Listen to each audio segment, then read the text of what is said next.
আমি তাদের ব্যবহার দেখে রীতিমতো অবাক হয়ে যাচ্ছিলাম। আমার স্বামী প্রবাসে থাকায় তারা যে ব্যবহারগুলো আমার সাথে করছে, অথচ আমার স্বামী যখন এখানে থাকতো তখন দেখাতো কত আদর করে আমাকে। আমার যা তো একটা কাজও আমাকে করতে দিত না। অবশেষে তাদের কথা মতো ভাত না খেয়ে ছোট মাছগুলো কাটতে কাটতে প্রায় সন্ধ্যা হয়ে গেল। আজকে নিজে থেকেই আমার স্বামী রাতের বেলা কল করেছে, তা আমি ভাবলাম আজকের বিষয়টা তাকে জানানো দরকার। তার অনুপস্থিতিতে তারা আমার সাথে কি ব্যবহার করছে। কল ধরতে ওপাশ থেকে আমার স্বামী আমাকে গালাগালি শুরু করলো। হারামজাদি, তুই নাকি আমার মা ভাবির সাথে তর্ক করেছিস। তার মুখে এই কথা শুনে আমার মাথায় আকাশ ভেঙে পড়লো। আমি তাকে কি বলবো, সে উল্টো তার মা ভাবির হয়ে আমাকে কথা বলছে। আমি তখন আর কিছুই বললাম না, একদম চুপ হয়ে গেলাম। কি করব বুঝতে পারছিলাম না। বাবাও গরিব, এই অবস্থায় বাবার ঘাড়ে গিয়ে বসলে অনেক কষ্ট হয়ে যাবে বাবার। তাই আমি আর কোনো কিছু না বলে সব মুখ বুঝে সহ্য করছিলাম। আমার শ্বশুর বাড়ির পেছনে বিরাট বড় একটি পুকুর আছে। সেই পুকুরে মূলত থালা বাসন কাপড় ধোয়ার সব কাজ করা হয়।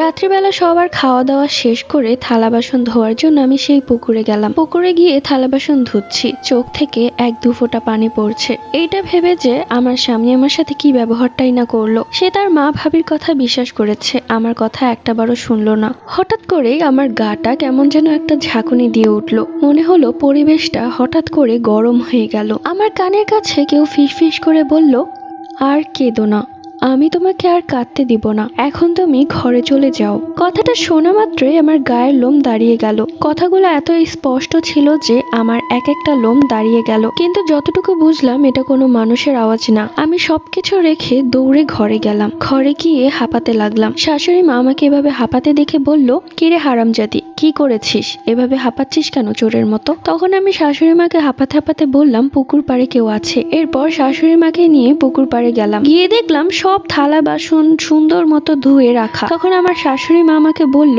আমার সাথে মজা করছিস, আজকে এত মার খেলি তারপরও তোর লজ্জা হয় না।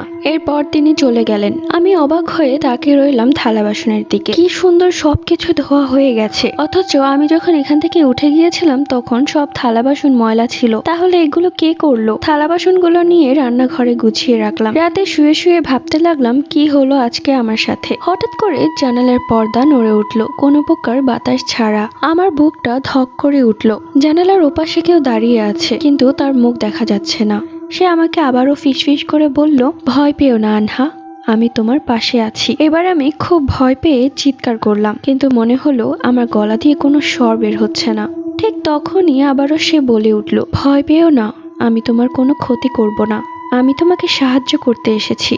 এরপর সে চলে গেল। সেই রাত থেকে পরদিন সকাল পর্যন্ত আমার প্রচুর জ্বর। পার্ট 3 লাগবে, কমেন্ট করে জানাবে।